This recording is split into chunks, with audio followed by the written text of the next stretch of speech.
신학생이 와서 물어봤습니다. 선생님, 기독교의 본질이 무엇입니까? 기독교의 핵심을 가르쳐 주십시오. 이렇게 물어봤어요. 그러자 칼 바르트가 이런 이야기를 냈습니다. 하나님이 당신을 사랑하십니다. 이런 이야기를 냈어요. 이 이야기는 너무나 쉽고 자명한 진리입니다. 하나님이 나를 사랑한다는 이야기는 너무나 많이 들었습니다. 그런데 문제는 하나님이 나를 사랑한다는 것이 내가 안 느껴진다는 것입니다. 우리의 신앙의 고민이 여기에 있습니다. 왜 우리가 상처를 받고 마음에 절망감이 있는가?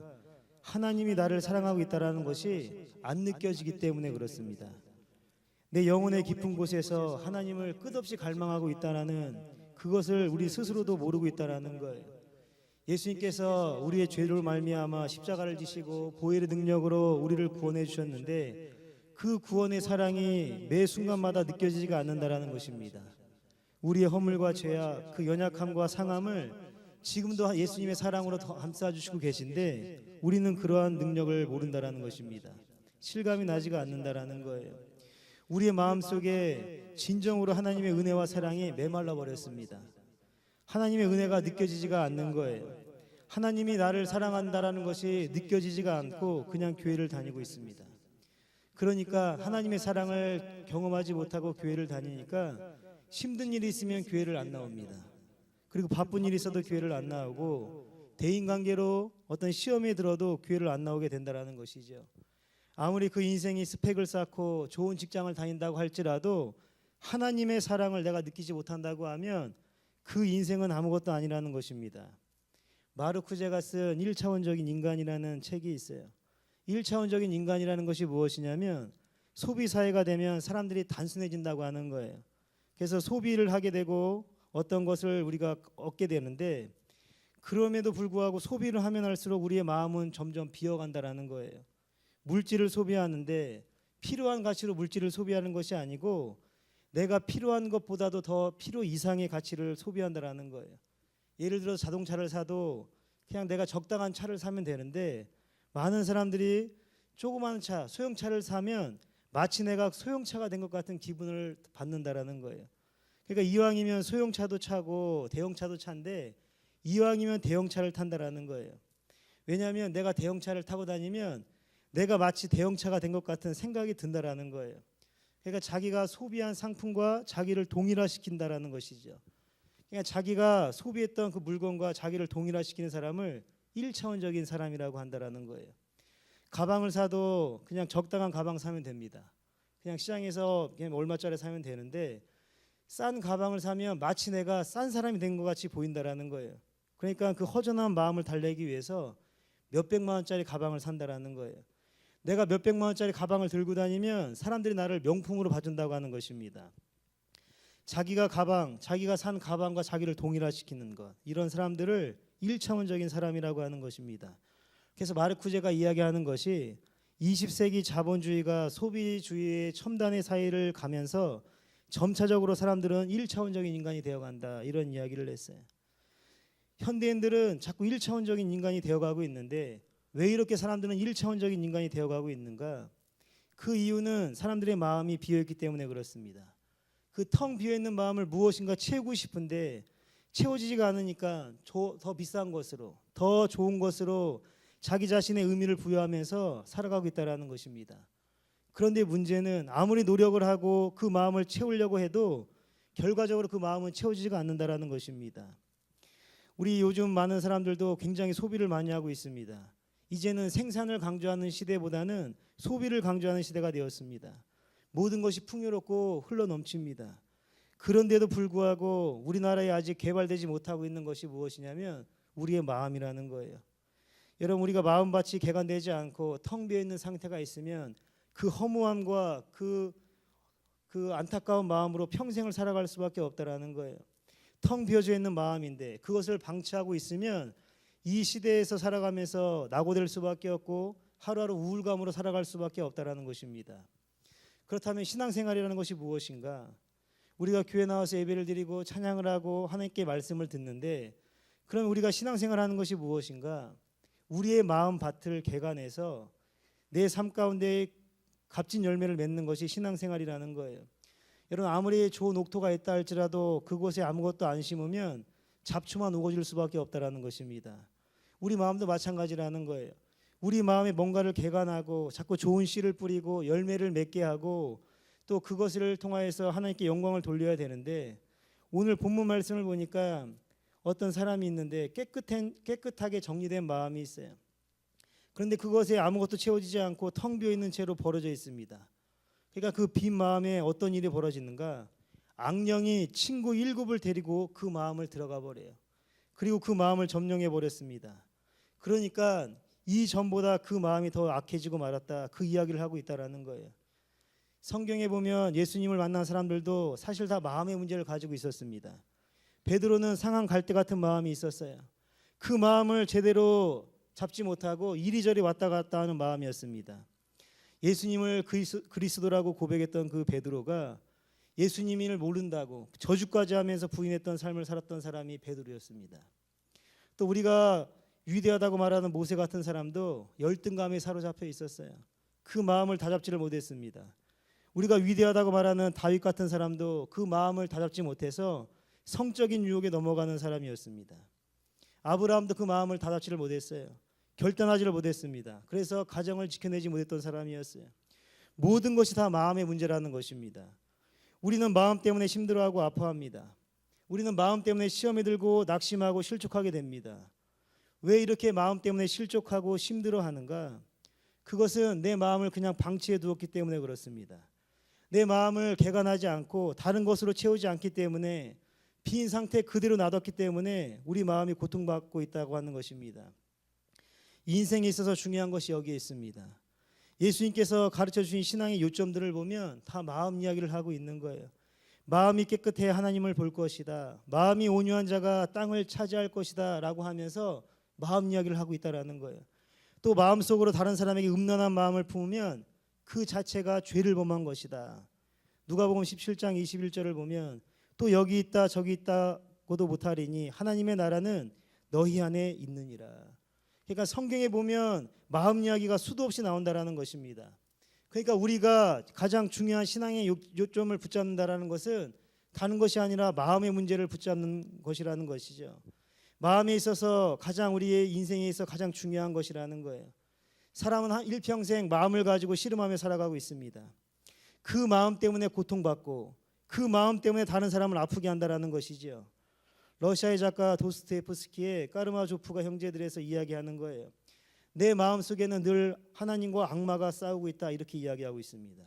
그러니까 우리의 마음 속에는 하나님의 어떤 영과 어떤 불의의 세계가 싸우고 있다라는 거예요. 참과 거짓이 싸우고 있다고 하는 것입니다. 지난주에 담임 목사님께 설교 말씀하실 때에도 성령님에 대해서 설교 말씀하시면서 우리 마음에는 성령님과 악령 둘 중에 하나다, 이렇게 말씀하셨어요. 여러분, 선을 향한 하나님의 충동과 또 하나님을 대적하는 악에 대한 충동, 이 두 가지밖에 없다라는 것입니다. 사도 바울이 로마서 7장 23절에 보니까 내 지체 속에서 다른 한 법이 내 마음의 법과 싸워 내 지체 속에 있는 죄의 법으로 나를 사로잡는 것을 보른도다. 오호라, 나는 공고한 사람이로다. 이 사망의 몸에서 누가 나를 건져내랴. 그렇게 위대하다고 하는 이 사도 바울도 그 마음의 문제 때문에 힘들어하고 있었다라는 것입니다. 여러분, 우리가 마음을 어떻게 먹냐에 따라서 우리는 천사가 될 수도 있고 악마가 될 수도 있습니다. 내가 마음을 어떻게 먹냐에 따라서 위대해질 수도 있고 비겁해질 수도 있다라는 것이죠. 성공해질 수도 있고 실패할 수도 있는 열쇠가 어디에 있느냐? 다 우리의 마음에 있다고 하는 것입니다. 선해지고 악해지는 것 또한 마음에 있습니다. 어떤 때는 막 비겁해지는데 어떤 때는 막 용감해지게 되는 거예요. 마음먹기에 따라서 행복해질 수도 있고 마음먹기에 따라서 불행해질 수도 있다는 것입니다. 똑같은 상황인데 내가 어떻게 마음을 먹냐에 따라서 상황은 다르게 보인다고 하는 것입니다. 게으르고 나태한 사람은 배가 부르면 소화를 시켜야 한다고 일을 안 합니다. 배가 고프면 힘이 없어서 일을 안 합니다. 추우면 몸이 오그라들어서 일을 안 하고 더우면 몸이 늘어져서 일을 안 합니다. 새벽이면 자야 하니까 일을 안 하고 낮이면 놀아야 된다고 일을 안 합니다. 저녁이면 이제 쉬어야 된다고 일을 안 하는 거예요. 반면에 부지런한 사람은 배가 부르면 소화를 시켜야 된다고 일을 하고 배가 고프면 돈을 벌어서 배를 채워야 된다고 일을 하고 추우면 열을 내야 하니까 일을 하고 더우면 땀을 내야 된다고 일을 합니다. 새벽이면 깨워야 하겠으니 일을 하고 낮에는 에너지가 충만하다고 일을 합니다. 저녁이면 나태해질 수가 없다고 또 일을 한다라는 거예요. 배가 부르고 안 부르고 춥고 덥고 새벽이고 저녁이고가 인생의 중요한 문제가 아니라 어떻게 마음을 먹냐에 따라서 그 환경이 달라질 수 있다는 것입니다. 여러분, 나는 상황이 안 좋다고 이야기하는 사람들도 있어요. 나는 배운 것이 없고 가진 것이 없다고 이야기하는 사람들도 있습니다. 그러나 그러한 것이 중요한 것이 아니라는 거예요. 이런 것들이 나의 삶을 경계를 나누는 기준점이 아니라 내가 어떻게 마음을 먹냐에 따라서 좋고 나쁨의 경계가 나눠진다라는 것입니다. 푸른색 안경을 끼고 세상을 보면 모든 것이 다 푸르게 보이는 거예요. 여러분의 마음이 부정적이라고 하면 모든 것이 다 부정적이게 보이게 된다라는 것입니다. 내 마음이 안 좋아요. 그럼 모든 사람이 나를 안 좋게 바라보는 것 같이 보인다라는 거예요. 늘 나그네처럼 외롭게 느껴지고 마음에 우울감이 있고 모든 사람이 다 귀찮게 여겨진다라는 것입니다. 내 마음이 기뻐요. 내 마음이 긍정적일 때는 모든 사람이 다 좋게 보이고 친구로 보이고 나를 도와주는 것처럼 보인다라는 것입니다. 내 마음이 긍정적일 때는 모든 사람들이 나를 격려해 주는 것처럼 느껴서 마음이 기쁘다라는 거예요. 행복과 불행의 경계가 바로 밖에 있는 것이 아니라 우리의 마음에 있다고 하는 것입니다. 옛날 중국 전한 시대에 이광이라는 장군이 있었어요. 밤에 산길을 걸어가고 있는데 어둠이 너무나 짙게 깔려 있었습니다. 너무 무서웠어요. 근데 앞에 호랑이 형상이 나타나는 거예요. 너무 놀래서 자신이 메고 있는 화살을 가지고 그 호랑이 형상을 향해서 화살을 쐈습니다. 근데 얼마나 세게 쐈던지 그 화살이 그 호랑이를 뚫고 들어갔어요. 근데 가만히 보니까 호랑이가 가만히 서 있는 거예요. 그래서 가까이 가서 보니까 호랑이가 아니라 호랑이처럼 생긴 바위였습니다. 그런데 이 화살이 그 바위를 뚫고 들어갔다라는 거예요. 너무 신기했어요. 어떻게 이 화살이 바위를 뚫었을까? 그래서 다시 한번 쏴봤습니다. 호랑이처럼 생긴 바위를 향해서 다시 한번 쏴봤어요.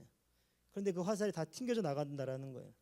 이상하다. 아까는 뚫고 들어갔는데 어떻게 된 것인가? 또 한번 쏴봤습니다. 그랬더니 또 튕겨져 나가더라는 거예요. 왜 그럴까? 다 마음의 차이라는 것입니다. 우리의 마음에 따라서, 마음의 상태에 따라서 놀라운 힘이 생기기도 하고 부정적인 힘이 생기기도 한다라는 거예요. 어떤 동영상을 보니까 어떤 아이가 차에 이렇게 주차된 차에 이렇게 깔렸어요. 그 엄마가 그 차를 드는 장면이 나왔습니다. 그러니까 엄마가 그 평소에는 그 자동차를 못 들을 거예요. 근데 자기 아이를 살려야 된다는 것 때문에 마음을 먹고 그 차를 들으니까 그 자동차 밑에서 아이를 건져낼 수가 있게 되었다라는 것이죠. 여러분, 우리 마음을 참된 믿음을 가지고 있다고 하면 긍정적인 에너지가 솟아나게 되어 있습니다. 무한한 가능성의 세계가 열리게 되었다라는 것이죠. 그런데 만약에 우리의 그 마음에 악령이 지배하게 되면 우리는 악령의 노예가 되어서 지극히 초라하고 보잘것없는 삶을 살게 된다라는 것입니다. 현대를 살아가는 사람들은 텅 빈 마음을 살아가면서 고민하고 있습니다. 현대를 가리켜서 불확실한 시대라고 이야기하고 있습니다. 아무것도 미래가 확실한 것이 없어요. 내일 어떤 일이 벌어질까 알 수 있는 사람이 없습니다. 5년 후에 10년 후에 어떻게 될까 알 수 있는 사람이 없다라는 거예요. 이 시대에 확실한 건 아무것도 없다라는 것입니다. 그럼 불확실성 속에서 내일이 어떻게 될까, 우리 자녀들이 어떻게 될까, 이렇게 불안함 속에서 우리가 느끼는 것이 무엇인가? 공허함과 허탈함과 외로움과 소외감을 느끼면서 힘들게 하루하루를 살아가고 있다는 것입니다. 현대는 우리에게 삶의 의욕을 뺏어가는 시대가 되었어요. 우리가 어떤 꿈을 가지고 있어도 현대는 그것을 내버려 두지 않고 다 뺏어가게 된다는 것입니다. 때로는 모함을 하고 복잡하고 또 그 속에 텅 빈 마음 속에서 불확실성 속에서 힘든 인생을 살아갈 수밖에 없다는 것입니다. 엘리베이터를 타도 낯선 사람이 오면 어색한 웃음을 짓는 거예요. 또 그 사람과 교감을 이루려고 하지 않습니다. 자칫 눈만 마주쳐도 싸움이 일어나는 거예요. 사람과 사람이 교감되지 않는 시대를 살아가고 있습니다. 독일의 카프카라고 하는 유명한 문학가가 있어요. 변신이라는 작품을 썼습니다. 그 소설에 이런 이야기가 나와요. 아무런 특징도 없이 중상층으로 살아가는 어떤 남자가 규칙적인 도시 생활을 하는 거예요. 일요일이 되면 비프 스테이크를 먹고 책상에 누워서 잠을 잡니다. 또 월요일이 되면 어김없이 일어나서 회사에 출근을 해요. 또 저녁이 되면 어김없이 집에 돌아와서 TV를 보면서 아무런 의미 없이 지루하게 공허하게 하루하루를 살아가고 있습니다. 근데 이 사람이 어느 날 자고 일어났는데 깜짝 놀랄 일이 벌어진 거예요. 자신의 모습을 거울로 비춰보니까 자신의 모습이 아니고 진해 한 마리가 서 있는 거예요. 진해는 모든 동물들이 먹다 버린 그 썩은 것을 먹고 사는 진해인데, 이 사람은 하루하루 무의미하게 살아가니까 진해와 같이 전락하고 만다라는 그런 스토리의 내용이라는 거예요. 속이 텅 빈 사람들은 삶의 가치를 잃어버립니다. 하루하루 그냥 존재의 의미를 잃어버리고 살아가기 때문에 진해와 같은 벌레로 변하게 된다, 이런 메시지를 주고 있다라는 거예요. 구약의 창세기를 보면 아담과 하와가 에덴 동산에서 행복하게 살았습니다. 근데 죄를 짓게 되었어요. 죄를 지으니까 수치스러운 모습이 드러나게 되었습니다. 그 수치스러운 모습을 가리려고 나뭇잎을 자기의 거치장으로 만들게 되었어요. 근데 그 나뭇잎은 가릴 수가 없게 되었다라는 것이죠. 현대 사람들이 자기의 텅 빈 마음을 가려보려고, 자기의 수치스러운 걸 가려보려고 나뭇잎을 걸치고 다니는 거예요. 옷이라고 하는 나뭇잎을 걸치고 다니고, 학벌이라는 나뭇잎을 걸치고, 또 물질이라는 나뭇잎을 걸치면서 하루하루를 살아가 보려고 하지만 그 텅 빈 자리는 메꿀 수가 없다라는 것입니다. 오스트리아의 정신과 의사 빅터 플랭클이 현대인에 대해서 이런 이야기를 했어요. 현대인들이 왜 빠른 속도를 좋아하고 날마다 분주하게 살아가는 이유가 무엇인가? 왜 현대인들은 빠른 것을 좋아하는가? 그 이유는 가만히 있으면 공허와 허탈감 밀려오기 때문이다, 그런 이야기를 했어요. 가만히 있으면 내 본래의 텅 빈 자리가 자꾸 나를 괴롭히기 때문에 끊임없이 빠른 속도와 빠른 것을 추구한다라는 것입니다. 벤자민 플랭클린이라는 사람이 이런 이야기를 했어요. 돈은 결코 인간을 행복하게 만들 수 없었고 앞으로도 그렇게 하지 못할 것이다. 또 돈이 인간에게 행복을 가져올 것으로 알지만 아무런 행복의 용서를 가지고 있지 않다. 돈은 많이 벌수록 더 큰 돈을 벌려고 하고, 돈은 공허를 메우기보다는 차라리 또 하나의 공허를 낳는다, 이런 이야기를 했어요. 돈이 많으면 행복할 것 같은데 돈이 많으면 많을수록 얼굴에 웃음을 몰아내고 공허함만 더 크게 된다라는 것이죠. 이 돈을 벌으면 끝날 것 같은데 더 큰 돈을 벌기 위해서 더 힘들게 살아가니 돈이 사람들의 불행을 가져온다라는 것입니다. 여러분, 텅 빈 마음을 무엇으로 채워야 되겠습니까? 공허함과 우울함과 상처와 낙심과 괴로움과 상처투성인 이 허무한 마음들을 무엇으로 채워야 되겠냐는 거예요. 여러분, 우리가 공허한 마음을 느끼는 것은 죄가 아닙니다. 허무한 마음을 느끼는 것은 죄가 아니에요. 바로 그때 하나님을 찾을 수 있는 기회가 되는 거고 진리를 찾을 수 있는 기회가 된다는 것입니다. 뉴욕에서 있었던 실화가 있어요. 뉴욕 시내 버스를 운전하는 한 기사가 날마다 바둑판 같은 노선을 운행을 하는 거예요. 날마다 바둑판 같은 그 똑같은 노선을 운전하고 다니니까 그것에 진력이 났습니다. 밤에도 그 노선을 가고 낮에도 그 노선을 운전하는 거예요. 매일 똑같은 길, 똑같은 시각, 똑같은 피곤이 반복되는 것입니다. 어느 날 이 사람이 그 마음에 찬 허탈감을 견딜 수가 없어서 그 버스를 몰고 한 번도 가보지 않은 다른 주로 내달리기 시작했습니다. 얼마 후에 버스가 없어진 걸 알고 이 사람이 체포가 되었어요. 법정에서 판사가 신문하는 거예요. 당신 왜 그런 짓을 저질렀어? 이렇게 물어봤어요. 그러니까 이 사람이 대답하는 거예요. 도대체 공허하고 답답해서 살 수가 없어서 내 가슴 한번 튀어보고 싶어서 그렇게 했습니다. 이 말을 듣고 미국 법정이 판결을 내리지 못했다고 합니다. 왜냐하면 미국인 모두가 이러한 공허한 마음을 가지고 있기 때문에, 이 버스 기사의 심정을 깊이 공감했기 때문에 판결을 내리지 못했다는 기사가 있었습니다. 여러분, 우리가 그렇다고 하면 우리의 텅 빈 마음을 무엇으로 채워야 되겠습니까? 우리의 마음 가운데에는 무엇인가를 들어와야 돼요. 그렇지 않으면 초조함과 허탈감으로 견딜 수가 없습니다. 쉽게 타락을 하는 거예요. 쉽게 중독에 빠질 수밖에 없습니다. 그런데 우리의 마음을 채울 수 있는 것은 다 두 가지밖에 없는 거예요. 성령 아니면 악령입니다. 악령이 여러분들에게 들어가서 여러분들을 괴롭게 하든지 성령이 여러분들 마음에 들어가서 위대하게 만들든지 둘 중 하나라는 것입니다. 그레데와 하이데와 같은 사람이 이런 이야기를 했어요. 인간을 존재의 집이라고 이야기했습니다. 존재의 집이라는 것이 무엇이냐? 어떤 악령이나 성령이 들어가서 살 수 있는 집이라는 거예요. 여러분, 오랫동안 금식을 하고 나면 모든 것이 다 먹을 것으로 보입니다. 오랫동안 금식을 한 우리의 마음이 비어있기 때문에 뭐든지 먹고 싶은 거예요. 그럴 때 오랫동안 금식을 했는데 아무거나 먹으면 그 자리에서 죽고 만다라는 거예요. 오랫동안 금식을 했고 내 마음이 비어져 있으면 먼저 미음을 마시고 죽을 끓여서 먹고 음식을 천천히 먹는 것이 순서입니다. 마찬가지라는 거예요. 우리의 텅 빈 마음에, 빈 마음에 아무거나 막 채워놓으면 인생은 끝난다라는 것입니다. 그러니까 우리의 마음속에는 진리로 채워야 된다는 거예요. 어떤 여인이 너무 아팠습니다. 몸이 너무 아파서 병원에 의사를 찾아갔어요.